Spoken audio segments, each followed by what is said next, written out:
Hi everyone, this is Munib Ali. I'm the founder and CEO of Blockstack PBC. My background is in computer science. I did a PhD in computer science from Princeton University and started Blockstack. Blockstack started at the computer science department at Princeton, and a bunch of computer scientists work on it, and the project has been around for more than 5 years. So as the first Reg A plus crypto project, so do you think being the first give you any first mover advantage? Yes, so I think for the SEC qualification, we basically wanted to work with the regulators and figure out a legal framework through which these assets could be legally purchased or even potentially traded. For trading parts, it depends on having regulated exchanges in the US. And that's the work that we did. I think as far as potential advantages, the SEC process took us around 10 months. I think if other projects want to do that, maybe it'll be a little bit faster now because ours was the first, so I think there were more questions around it. But in general, like I think being more compliant is something that we explicitly care about because we think that that's the direction we'll need to go to reach mass users. But a lot of other projects in our space don't necessarily give that much importance to compliance and regulations as compared to us. Are you actually contacting with alternative trading systems in US to list your token? Yeah, so most of the players, they are already in conversations with FINRA and the SEC.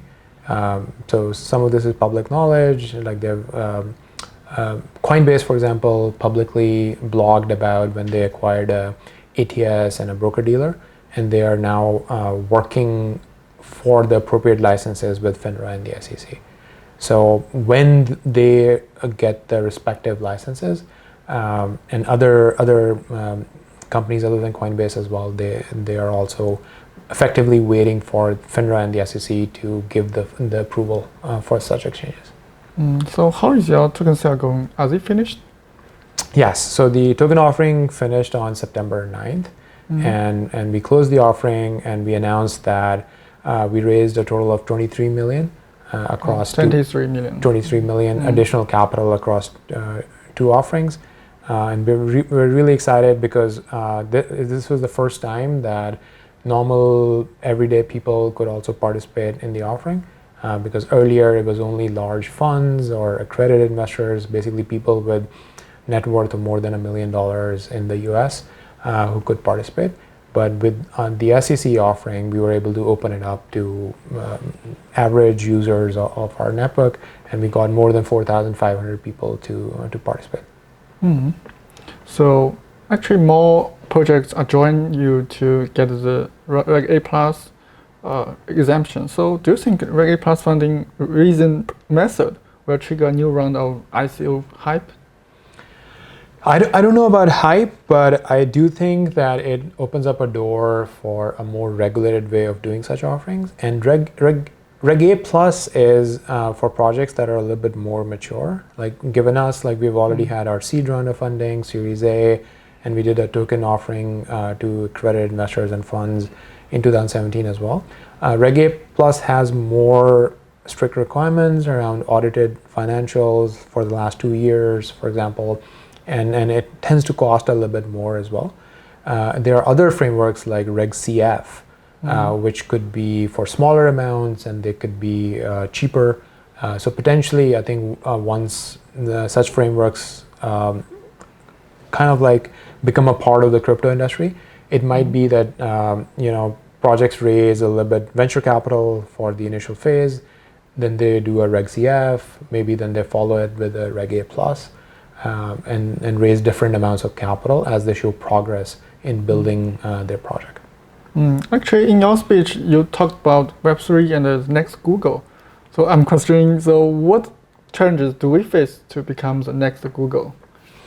Yes, so I think the biggest thing is that the model with Web2 is that users give all of their data to large companies, and then large companies monetize that data. sometimes in ways that users don't really agree with or didn't consent to it. Like there has been a lot of concern around privacy and data security, or if they lose the data and so on. So a key difference in Web3 is that users are kind of like in control of their own information. They're not handing it over to the cloud or to a single company. And very interesting types of new business models emerge with this architecture. So, and the comment around like the next Google might be a crypto network also applies to developers. Like for example, if you want to work for Facebook or Google, you need to get a job there, and then they incentivize you with stock options so you can own Google stock as an engineer. With these crypto networks, because they're open and they have this underlying crypto asset, there's actually no artificial boundary line. So any engineer, any developer can dedicate his or her time to building out or helping a project while receiving the underlying crypto asset. Almost like, the analogy of a stock option. And we have that baked in with Blockstack and the Stacks blockchain, where developers can be early miners by building early applications on the network. Mm-hmm. So scalability seems to be the number one technical challenges for blockchain. So how does Blockstack solve this problem? Yeah, so I think scalability is one of the key things we worked on for more than 4 years. Our core team, they have expertise in distributed systems, which is very relevant for scaling blockchains. Like imagine like people who have worked on scaling the traditional internet, people who have worked on scaling cloud computing. Some of the same scientific principles apply to blockchains as well. And that's the work that we did for more than 4 years of hardcore research and development. And the main thing that we do is that we tend to keep the blockchain layer very light, right? So only like global digital assets like usernames would get registered there, but mostly the blockchain just has pointers to other things, right? So the total amount of information at the blockchain layer for us is much smaller than other approaches like Ethereum and others, which are very blockchain heavy, and they tend to try and do too many things at the blockchain layer, which becomes a scalability bottleneck. And then we focus on the rest of the stack, which is something that we have not seen in this industry that much. People tend to just focus on the blockchain and try to do everything at the blockchain layer. There are many other layers of the stack. For example, the storage system is extremely important. Having a storage system that is as reliable and as performant as cloud computing. So the storage system is actually centralized? No, it's not centralized. So it's also decentralized. The way it works is that we have built a wide area encrypted file system, and users pick where do they want to store their data. Right, so the data is encrypted, underlying provider doesn't see it, so the users can either store it with their laptop or a Linux server, or put it with Dropbox or Amazon S3. But the underlying provider, if it's Dropbox, won't see your data, and you can choose to put it wherever you want. So it's almost like that approach is very, very different from traditional approaches we have seen in crypto so far. Sure. So another topic, so decentralized identity. So actually Microsoft is also digging deep into this topic. So what's your opinion about decentralized identity, and how do you look at the situation that many projects seem to be competing on this area?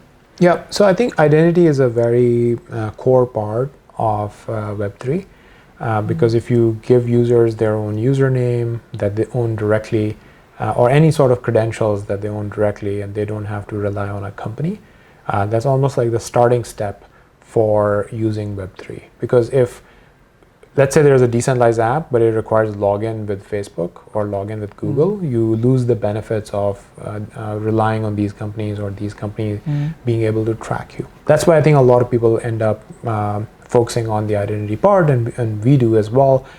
So we have this authentication protocol, Blockstack Auth, that is, think of that as a replacement for something like Facebook Auth, but it's completely decentralized. We've actually done work with Microsoft. We announced a partnership with them in 2016, where we started the Decentralized Identity Foundation with them, and to help kind of like bring more standards to the place, and then other larger companies ended up joining the Decentralized Identity Foundation over the years as well. There are various different standards. Our approach is that, my personal view is that these standards take a while to emerge, whereas our code and our software can move faster. So our commitment to the Decentralized Identity Foundation is that whatever standards end up being accepted by most parties, we will make our software compatible with those standards. But until clear standards emerge, we have our own kind of like protocol that works across all of our applications, and it's real and people can use it today. So we don't have to wait on standards to emerge before we can start using decentralized identity and decentralized authentication. So you do believe that in the near future there will be universal standard for this? I do think people will start converging. Like for example, this DID standard is gaining some traction as well. And the main difference between what we do and what these DIDs are, DIDs don't have a human readable username. So on our system, you can have a human readable username, like I have munib.id, and they can be made to work with each other as well. For example, you can have a DID type unique identifier that is linked with your human readable identifier as well. So I do think that over time, these more clear standards would start emerging, which would be a good thing for the industry, because I don't think it makes sense to have like 100 different disconnected standards, and it helps move the industry forward if people start converging on things. Mm-hmm. So next one. So cross-chain is also a hot topic this year. So does Blockstack has any cross-chain solutions? We do not have cross-chain solutions. I actually categorize most of the projects in this space into three categories. One are the world computer type projects, which are very heavily focused on the blockchain layer, right? So Ethereum 2.0, Definity, EOS, a lot of these projects tend to be, they're trying to do everything at the blockchain layer. Everything is a smart contract, and they basically try to scale the blockchain layer itself, right? Then the second category is projects that are trying to connect different blockchains together. So that would be Cosmos or Polkadot. And that's one way of looking at the scalability challenge, that, hey, there can be different blockchains, but maybe they can talk to each other, right? Blockstack is kind of like the exact opposite of the first category, right? We try to do the absolute minimal thing at the blockchain layer. Everything is not a smart contract. Mostly it's normal desktop-like programs that are running, and very few things are smart contracts. And we do think that there's value in having a global network that everyone is a part of, instead of disconnected networks, which is the Polkadot and Cosmos type approaches, where it depends like how the communication between different blockchain chains work. Having one single global system, which eventually can be connected to some smaller networks, but I do think that there is real value in a scalable global chain that most of the applications are just directly part of. Sure. So in your panel, you talked about the difference between blockchain and crypto in terms of terminology. So can you elaborate on that? Yeah, so I think in the early days, so I started in this industry like in 2013 or so, where Bitcoin was the main thing. Everything else was like an altcoin and looked down upon. And I remember like initially when we raised funding from Union Square Ventures, it was also almost like we were describing ourselves as a non-financial application of blockchains, right? So it's like, whereas I think this is a larger category, right? Financial applications emerge into DeFi eventually, but general purpose web applications are much broader, right? So at that time, like we went through a phase, I think, where when banks kind of like started moving into the industry, and the narrative that banks would use is Like Bitcoin is kind of like not good, but blockchain is great, right? Yes. And there was a lot of hype around that era. This is like around 2016 or so. 17. And it didn't really translate into any real solutions. And over time, like as people started doing more and more things, like for example, people who are cryptographers hate the fact that now people use the term crypto to refer to blockchains and Bitcoin and other cryptocurrencies.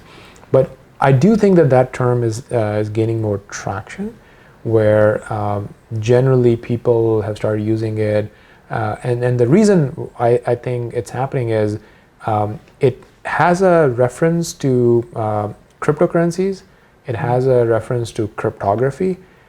It actually can be used to describe crypto economics, crypto assets, and Web3 as well. Right? Like Web3, it's almost like Web3 and DeFi are two different categories of types of applications. Yes.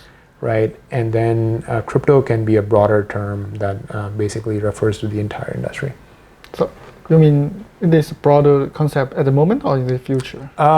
Right now as well, and potentially it might be the thing that stays, right? If you look at what happened with cloud computing, the technology was virtualization, right? And nobody talks about virtualization anymore, right? Like virtualization was very technical term. And then a lot of people are talking about data centers, right? They wouldn't call it cloud computing or even just cloud. They would say data centers, or they would say like virtual machines, right? I think technical terms like they tend to not become that mainstream, and the cloud just became the more mainstream term, right? So it's entirely possible that crypto becomes the equivalent of the cloud. Right, whereas more technical terms as like blockchains might be similar to like virtual machines or something like that, where the term survives, but it's more popular in certain developers and engineers and refers to a subset of the infrastructure, right? Sure. So funding the real cases is really a big problem at the moment. So what area or industry do you think we can find the useful real use cases? Yes. So I think for real use cases, the way we look at it is that every application has its own utility. Like for example, just take like simple note-taking applications. There are 3 or 4 different note-taking applications on Blockstack right now. The utility of the app is simply that you're saving notes in a private kind of like journal and not sharing it with anyone else. It's not hosted with any cloud provider, right? Like similarly, there are other applications where there's some sort of reward for people who are contributing to GitHub projects, right? So you can track, Really? so you can track like who is contributing what, and you can almost are earning based on your GitHub contributions, right? So these are very different types of applications, right? With very different utility.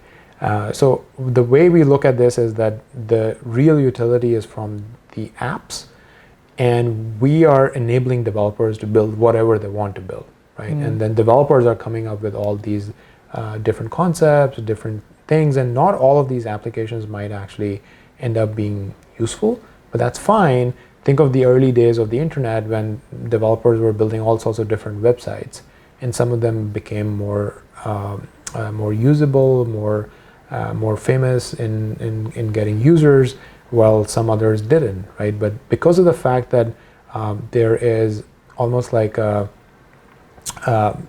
new type of innovation and new types of applications, same with mobile devices, right? There's so many different types of applications that are built, but some of them gets hundreds of millions of users, some of them barely get any users. But because developers can build these things, that means that all of these ideas can be tried out, and then organically more winners would emerge. So actually, you're quite confident. As long as developers are working on it, there will be a killer application in the future. Yes, I'm very confident, because it's like there's this like concept of like just follow the developers, right? Like whatever developers are naturally interested in, or are tinkering with or playing around with, those things tend to be good indicators of where the future is heading. So we are big believers in that, and that's why we have explicit incentive mechanisms for attracting more developers. Like imagine when Apple was launching the iPhone. It's a really good analogy because it's a new type of writing software. Developers had to learn a new programming language. They had to figure out what these mobile apps are, and Apple was giving incentives to developers to come in and be early. Build the early applications on the network because it's useful. iPhone is only useful if there are really good usable applications there, right? So we took that and we made it into like a game theory problem for our mining distribution. So just like miners, they compete to win blocks and they get rewarded for it. We have developers who are competing for high quality applications. Like who's building the high quality applications, and then they're getting rewards for it. So developers are like miners in Blockstack. Yes, so we have traditional miners, and then we have app miners. App miners are building applications. So this is the first time you come here in China, so... Yeah, I've been to Hong Kong multiple times, but this is my first time in mainland China. Oh, so what's your future plan for Chinese market? Yeah, I think in general we focused on Asia in our fundraising as well. So Hashkey and SNZ kind of led our round. A lot of other investors like Fumbushi, Fundamental, they participated as well. And on the Japan side, we got Recruit Holdings to come in, and these were kind of like partners that it was more important to us to find the right partners. The fundraising part is like actually less important. The real thing is that find the right partners who can help build our ecosystem in the local regions and help us kind of like reach local developers, build our community is here, translate our documentation into local languages. Our technical paper is already available in 4 or 5 different languages, but I'm talking about our broader documentations, even have potentially give developers here in China incentives to participate in app mining so that they can build applications that are useful for a broader audience. So I think we're done here. Thank you. Thank you. Well, thanks for coming, and thanks for all the questions. Thank you for your time.